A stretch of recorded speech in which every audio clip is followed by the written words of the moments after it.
Kisah kali ini merupakan sebuah film yang sangat mengacu adrenalin dan juga penuh berdarah-darah, berjudul Psycho, dirilis pada tahun 2020 kemarin. Berkisah tentang seorang pembunuh berantai sekaligus psikopat sadis yang sering memburu wanita untuk dibunuh dan bagian kepalanya dijadikan tropi. By the way, kalian harus nonton film ini sampai akhir sih, karena dari segi alur dan juga plotnya menurut gua pribadi benar-benar ajib banget dan ngebuat penasaran. Oke, tanpa berlama-lama lagi, kalau misalkan kalian penasaran, mendingan kita langsung aja yuk ke filmnya. Enjoy the movie.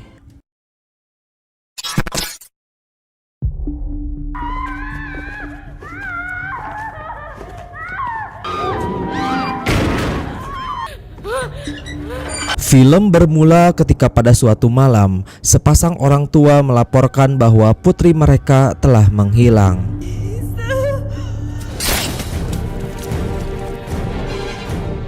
Keesokan paginya tubuh si gadis ditemukan dalam kondisi mengenaskan, yaitu tanpa kepala dan berpakaian minim di tengah sebuah ladang. Polisi pun segera tiba di lokasi bersama kedua orang tua korban, dan setelah diperiksa, ada sebuah tai lalat di bagian kaki jenazah yang menjadi penanda dengan memastikan bahwa itu memang putri mereka. Keduanya pun ikut menangis tidak henti-henti karena kehilangan orang yang begitu menyayat hati.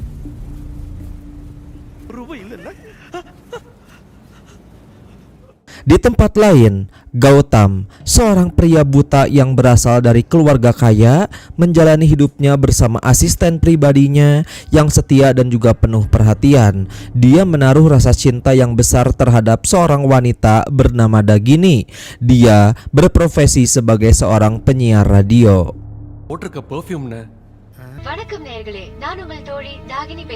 Setiap harinya Gautam mendengarkan siaran yang dibawakan Dagini dengan penuh perhatian. Dagini mewawancarai seorang psikiater dalam siarannya. Mereka membahas kasus mengerikan yang belum terpecahkan selama 1,5 tahun terakhir, yaitu penemuan 13 jasad wanita tanpa kepala di sebuah ladang. It's a fantasy play. எந்த பெண்ணும் கெடுக்கப்படல. சக மனுஷன இந்த மிருகத்துக்கு பேர் தான் psychopath. Motif utama pelaku selalu sama, yaitu menculik korbannya di malam hari, memenggal kepala mereka, lalu meninggalkan tubuh korban di ladang esok paginya. Hasil autopsi menunjukkan bahwa tidak ada adegan pergenjotan.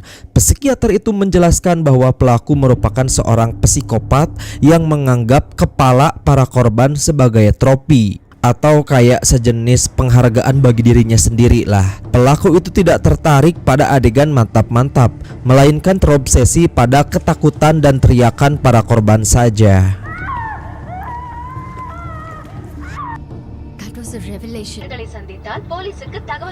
Kemudian usai siaran, Dagini pergi ke perpustakaan. Namun tanpa sepengetahuannya, Gautam mengikutinya dari kejauhan. Rasa cintanya begitu besar sehingga dia ingin selalu dekat dengan Dagini. Meskipun Dagini telah berulang kali melarangnya, Gautam tetap saja mengikutinya. Dagini pergi dengan perasaan kesal, sementara Gautam dengan ketajaman indera penciumannya, dia memberitahu asistennya bahwa parfum yang dikenakan Dagini adalah Gucci series Blom.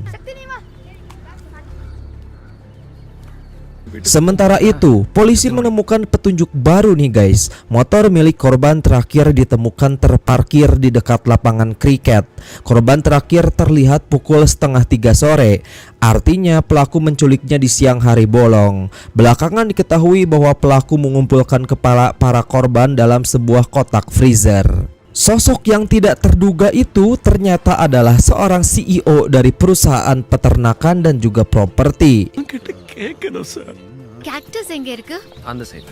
உனக்கு முன்னாடி இருக்கே plant. Dalam pertemuan tidak sengaja di sebuah gedung tanaman, Gautam kembali mengikuti Dagini yang sedang berbelanja.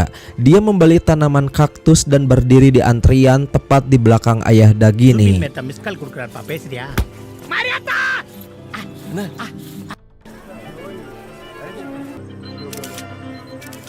Kemudian pada malam harinya saat menghadiri pesta pernikahan temannya, Dagini memarahi Gautam di hadapan banyak orang. என் அண்ணாவோட ஃப்ரெண்ட் அப்ப அம்மா நீ சொல்ல கொடு டேய் ஃப்ராட் வெளிய போடா Dagini, what are you coming? Dakini just get out என்ன பண்ற உட்கார் Namun di area parkir dia merasa bersalah dan lalu meminta maaf. Dia mengatakan bahwa dirinya tidak bisa mencintai Gautam hanya karena merasa kasihan dan mempertanyakan mengapa Gautam terus mengikutinya. Gautam dengan tenang menjelaskan bahwa dia tidak memaksa Dagini untuk membalas perasaannya. Dia hanya ingin menyampaikan bahwa dirinya mencintainya dan bahwa dia akan terus mengikuti kemanapun Dagini pergi tanpa mengharapkan balasan apapun. Merasa tidak mampu lagi menghadapi Gautam, Dagini memberikan tantangan. Dia menyampaikan bahwa esok hari dia akan pergi ke suatu tempat tanpa memberitahu siapapun, dan satu-satunya petunjuk akan dia selipkan dalam siaran radionya. Jika Gautam berhasil menemukannya, dia akan menjadi tamu kehormatan dalam pesta ulang tahunnya minggu depan.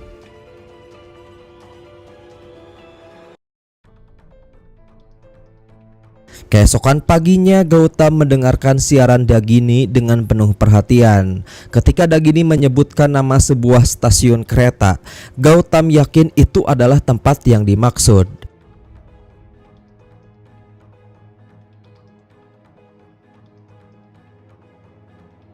Dan benar saja Dagini menunggu di sana. Namun saat Gautam hampir sampai, si pelaku pembunuhan muncul secara tiba-tiba.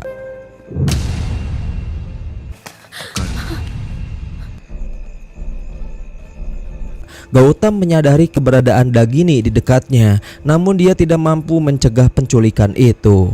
Sebuah cincin terjatuh dari tangan Dagini yang kemudian berhasil ditemukan oleh Gautam.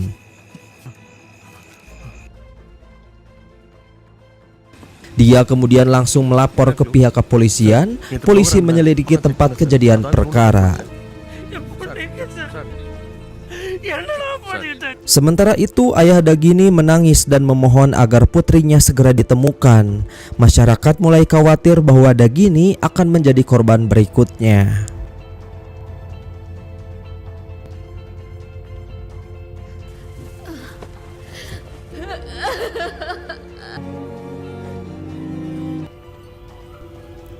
Di markas sang pelaku, tubuh Dagini terikat erat. Pelaku menyiapkan posisi untuk mengeksekusi kepala Dagini dan mengambil sebilah pisau. Namun berbeda dari korban sebelumnya, Dagini justru tersenyum tanpa menunjukkan rasa takut sedikit pun. Hal ini tentu saja membuat pelaku marah karena dia menginginkan ketakutan dari korbannya.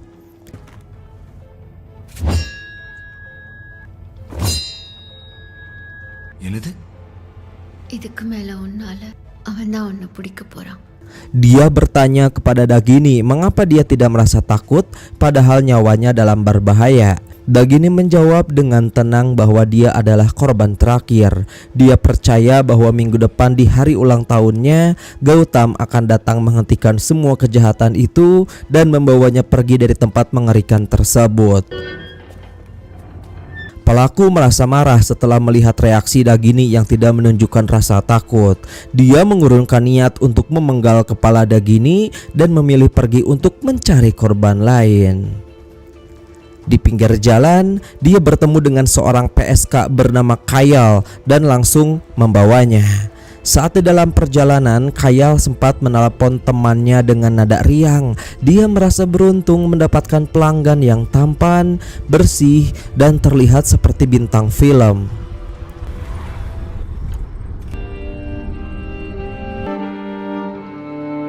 Tidak lama kemudian, Kayal dibuat tidak sadarkan diri dan dibawa ke markas si pelaku. Setibanya di sana, tubuh Kayal dihadapkan dengan Dagini dan langsung mengeksekusinya.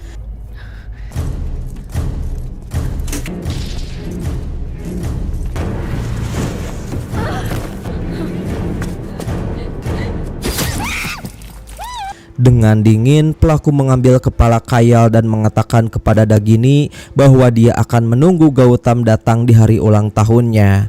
Saat itulah dia berniat memenggal kepala Dagini dan memberikannya sebagai hadiah. Keesokan paginya polisi menemukan jasad tanpa kepala di tepi danau dan setelah diperiksa ternyata tubuh itu bukan milik Dagini melainkan milik Kayal. Hal ini membuat pihak kepolisian kebingungan dan mulai mempertanyakan keberadaan Dagini. அதுதான் தாகினி இல்லைன்னா Gautam mendatangi lokasi kejadian dan meskipun ada garis polisi, dia nekat mendekati jasad tersebut. Dia mencium bagian kaki jasad untuk memastikan identitasnya. Petugas polisi memarahinya karena telah melewati batas, namun Gautam bersikeras bahwa tubuh itu bukan milik Dagini. Bau tubuh itu berbeda. Vaishnavi, we'll stop the session now. Night railway ஸ்டேஷனுக்கே வந்தா பாலியல் தொழில் பண்ற பொண்ணு madam.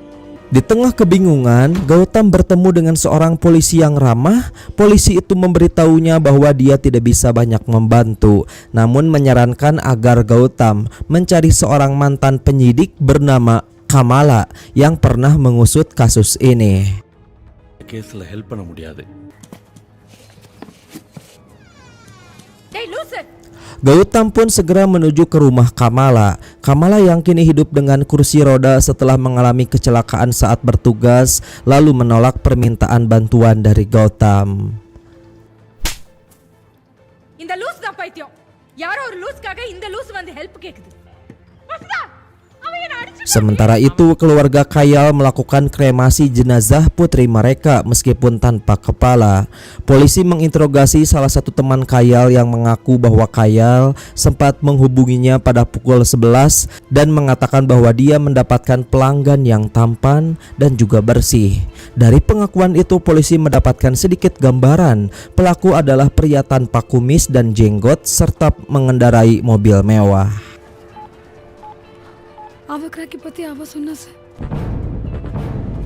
Di tempat persembunyiannya, pelaku tampak memberikan makanan dan minuman kepada Dagini. Karena kelaparan, Dagini pun langsung menyantap makanan itu dengan lahap. Tidak lama setelah itu, Kamala pun datang ke rumah Gautam. Dia berubah pikiran dan memutuskan untuk membantunya. Gautam merasa sangat senang dan bersama-sama mereka pun mulai menyelidiki kasus ini. Kamala lalu meminta peta desa dan berkas-berkas terbaru terkait kasus penculikan tersebut. கம்பி லவரை காணா சார் வண்டி எடுங்க சார் பாவம் சார் காப்பாத்துங்க sir. Pada malam hari, Gautam dan asistennya pergi ke kantor polisi. Beruntung mereka bertemu lagi dengan polisi yang baik hati yang kemudian memberikan fotokopi berkas kasus tersebut. கடத்தப்பட்டது டிசம்பர் 8 2000. என் ஃபிளாஷ்பேக் எல்லாம் சொல்றேன். அவங்க ஃபீல்ட்ல சக்சஸ்ஃபுல்லா இருந்தவங்க. Gautam dan Kamala mulai meneliti pola penculikan.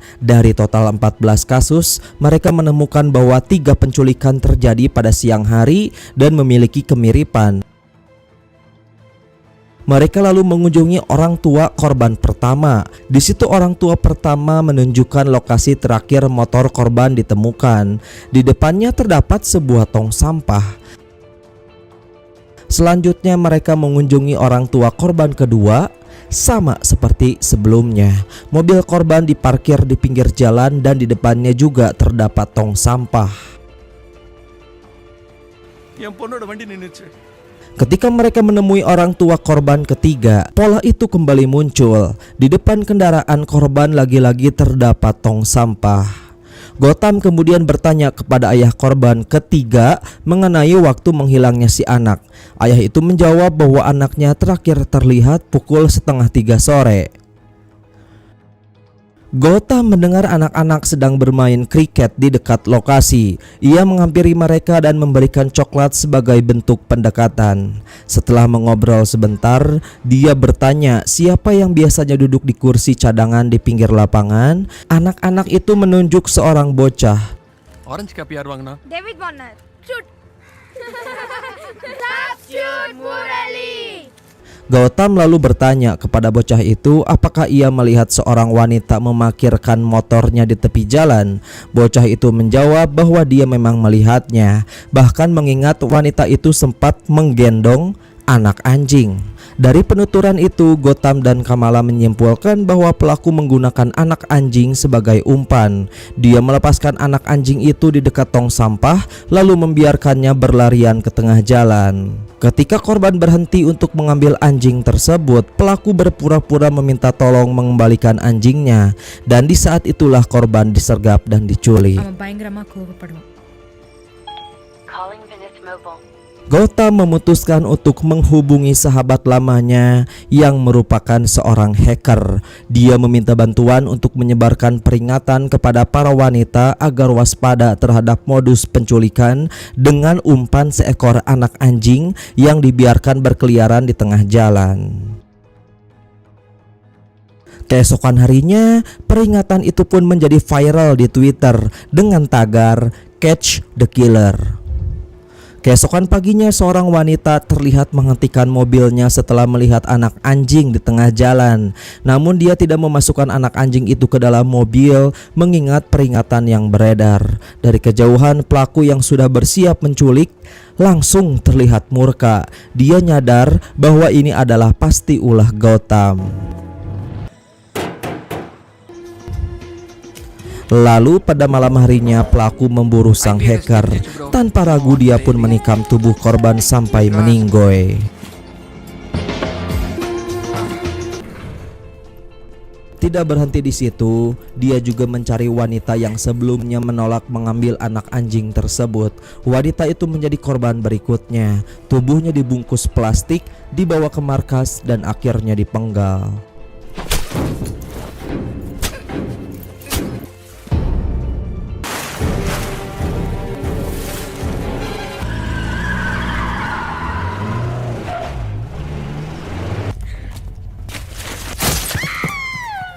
நீ சொன்னது உண்மைதான். Gautam உன்னை தேடி வரான். Sementara itu Gautam sedang duduk termenung di rumahnya. Lalu dia mendengar suara di teras. Ketika dia membuka pintu, sebuah tubuh wanita tanpa kepala tergeletak di sana. Di tubuh korban terdapat selembar kertas bertuliskan "Happy Birthday" dan "Aku Mencintaimu". Gautam mencium tangan korban dan mengenali aroma yang mirip dengan tubuh Kayal sebelumnya.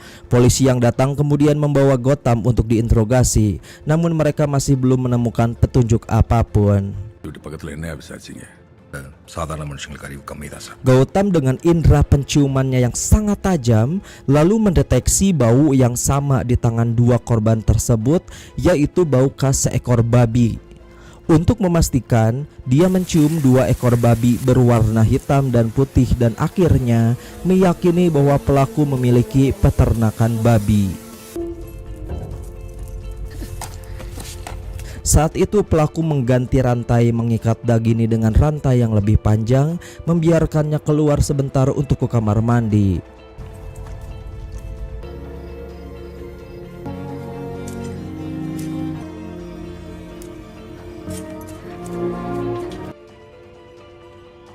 Setelah meneliti peta, Gautam dan Kamala menemukan ada 4 peternakan babi di wilayah desa Palayang, lokasi yang sama dengan tempat ditemukannya beberapa korban. Mereka yakin salah satu dari peternakan itu adalah markas si pelaku. எங்கேயுமே ப்ராஸ்டியூட்ஸ் இல்லையா? தாயினியை கொல்ல முடியல. எல்லா ப்ராஸ்டியூட்ஸும் சரகெட்ஸ். Asisten Gautam dikirim untuk menyelidiki. Dia mengunjungi salah satu peternakan dan bertemu dengan seorang kakek tua yang mengalami gangguan pendengaran. Karena tidak berani berbicara keras, si asisten gagal mendapatkan informasi apapun. யார் ஓனர் இல்லைங்களா? வாங்க வாங்க வாங்க. Sementara itu polisi yang secara diam-diam mengikuti penyelidikan Gautam juga menaruh curiga kepada peternakan tersebut. Dan ketika polisi berbicara dengan suara keras kepada si kakek, akhirnya dia mengerti dan menginformasikan bahwa pemilik peternakan berada di belakang bangunan. Pemilik peternakan itu ternyata adalah si pelaku. Menyadari bahwa tamunya adalah polisi, pelaku langsung membius dan membawanya ke markas. யாரு?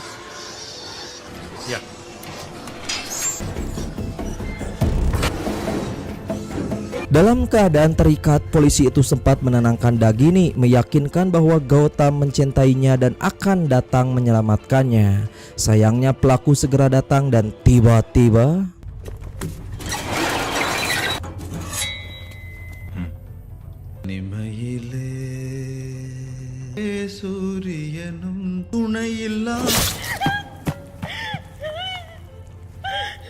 Keesokan paginya, kepala polisi itu pun ditemukan di dekat sebuah pohon. Hal ini mengejutkan warga dan pihak kepolisian. Kemudian Gautam pun meminta asistennya untuk tinggal di rumah Kamala. Sementara itu dia tetap tinggal di rumah sendiri untuk memancing pelaku. Rencana itu pun berhasil. Beberapa saat kemudian pelaku mendekati rumah Gautam. Gautam yang menyadari kehadiran mobil asing keluar dan mendekat. Saat mereka berhadapan, Gautam menjatuhkan tanaman kaktus ke dalam mobil itu untuk mengukur tinggi kendaraan. Pelaku melarikan diri dari asisten Gautam yang melihat kejadian itu pun langsung mengejar tanpa instruksi.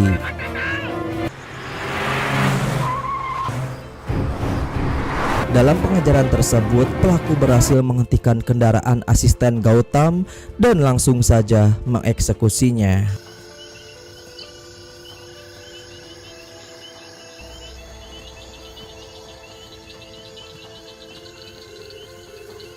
Ala tupu பக்கமா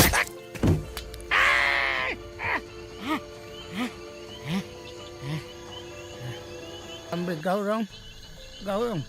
Kemudian scene memperlihatkan di markas pelaku. Dagini penasaran terhadap suara batuk yang sering didengarnya. Dia berjalan menuju suara itu dan menemukan seorang wanita tua yang tampak juga menjadi korban penyekapan. Wanita itu tidak banyak bicara, hanya meminta sebatang rokok. Kemudian pelaku datang dan menyerahkan kaktus yang dijatuhkan Gautam ke dalam mobil sebagai pesan terselubung kepada Dagini.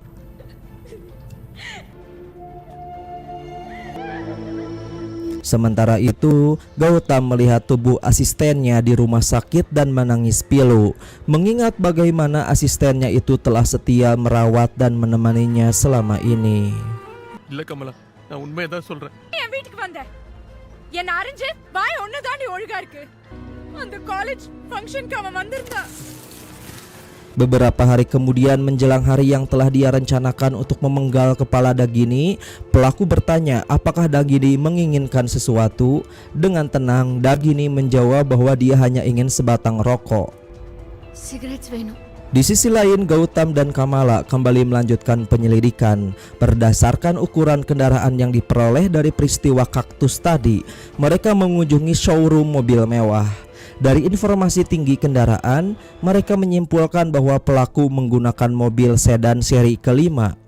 Salah satu staf showroom memberitahu bahwa mobil itu dibeli oleh seorang pria bernama Angguli, yaitu CEO dari perusahaan peternakan babi dan juga properti. Gautam dan Kamala segera menuju peternakan milik Angguli, namun pelaku tidak berada di tempat. Untuk menggali lebih dalam, mereka mengelabui kakek tua penjaga dan berhasil mencuri blueprint peternakan tersebut. தேடு வேற ஏதாவது இருக்கா? Dari situ mereka mengetahui bahwa komplek ini sangat besar dan memiliki banyak ruangan tersembunyi. Setelah menerima rokok dari pelaku, Dagini segera keluar ruangan dan memberikannya kepada si wanita tua yang sebelumnya hanya terdiam. Wanita itu akhirnya membuka suara. Dengan suara serak dan lemah, dia memperkenalkan dirinya sebagai Rachel, mantan suster di sebuah panti asuhan yatim piatu. Dia mengaku bahwa dulunya adalah guru dari si pelaku. Rachel kemudian menceritakan bahwa bertahun-tahun silam dia pernah menghukum si anak tersebut. Karena tertangkap melakukan hukuman itu, dia dicambuk sebanyak 60 kali dan akhirnya diusir dari panti. Kini Rachel merasa semua itu terbalik. Dia telah dikurung selama 8 tahun oleh anak yang dulu pernah dihukumnya. Dia juga menunjuk ke arah tumpukan tulang belulang di pojok ruangan, yakni milik seorang polisi yang dulunya pernah mendaftarkan anak itu ke sekolah farmasi. Menurut Rachel, polisi itu pernah melakukan sodomi terhadap si anak. Anak itu kemudian menculik dan membunuh polisi tersebut. 60 பிரம்படிகள் பின்னாடியே இருந்து பார்க்க போறேன் நானு. Dari penjelasan Rachel inilah Dagini mulai memahami akar trauma dan juga kegelapan yang mengubah pelaku menjadi seorang psikopat, yakni pernah dibentak oleh gurunya sendiri dan mendapatkan serangan tidak senonoh dari polisi. எப்படி மன்னிக்க போறாரு? I will beat him. I will trash him. அந்த செல்ல இருக்கிற Gautam dan Kamala tengah menganalisis blueprint peternakan yang berhasil mereka curi. Mereka menyadari bahwa seluruh area kemungkinan telah dipasangi oleh sistem alarm. Satu-satunya cara untuk masuk adalah dengan menyelinap dari sisi belakang secara hati-hati.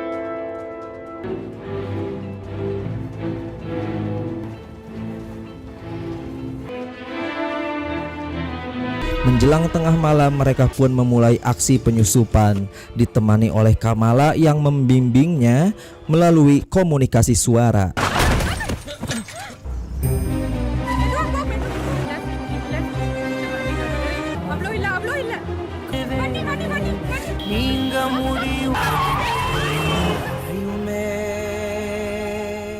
Gautam mengemudi menuju lokasi. Waktu mereka sangat terbatas, tepat pukul 12 malam adalah hari ulang tahun Dagini dan itu kemungkinan waktu pelaku akan melakukan eksekusi.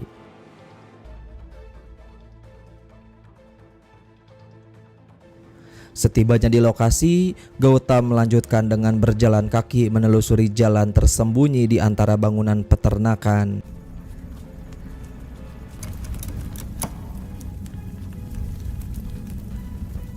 Di dalam markas, pelaku sedang bersiap untuk memenggal kepala Dagini. Namun saat Gautam tidak sengaja menyentuh sensor keamanan, alarm pun berbunyi.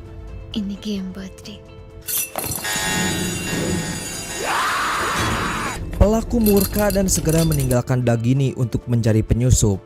Gautam terus berjalan sambil mengikuti suara teriakan Dagini yang mencoba memandu suaranya. Pelaku akhirnya berhasil menemukan Gautam dan langsung menyerangnya.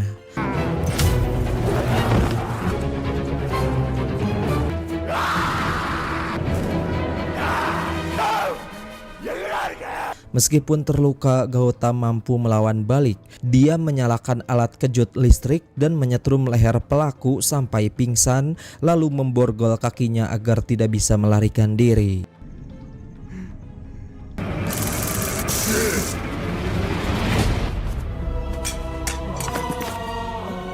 Suara Dagini terus memandu Gautam dalam kegelapan. Dengan sisa tenaganya, Gautam mengikuti arah suara itu dan akhirnya menemukan Dagini. Dia segera melepaskan ikatannya dan mereka berdua berhasil kabur dari tempat tersebut.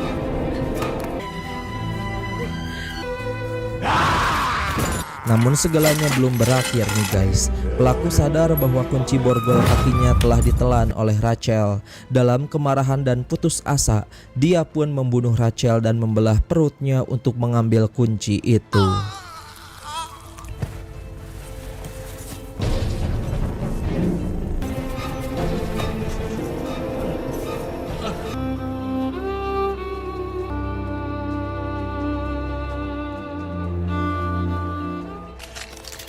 Esok paginya kepolisian datang menyisir lokasi, namun mereka tidak berhasil menemukan pelaku. Seluruh tempat dibiarkan penuh ketegangan dan ketidakpastian.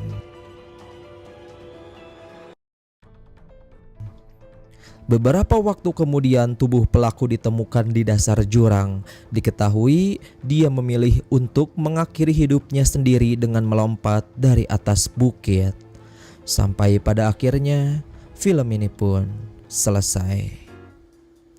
Oke guys, itu dia alur cerita film pada video kali ini. Menurut kalian bagaimanakah tentang film ini? Tulis pendapat kalian di komentar bawah ya. Mungkin itu saja penjelasan dari gua. Mohon maaf apabila ada kesalahan atau kata maupun isi video. Wassalamualaikum warahmatullahi wabarakatuh.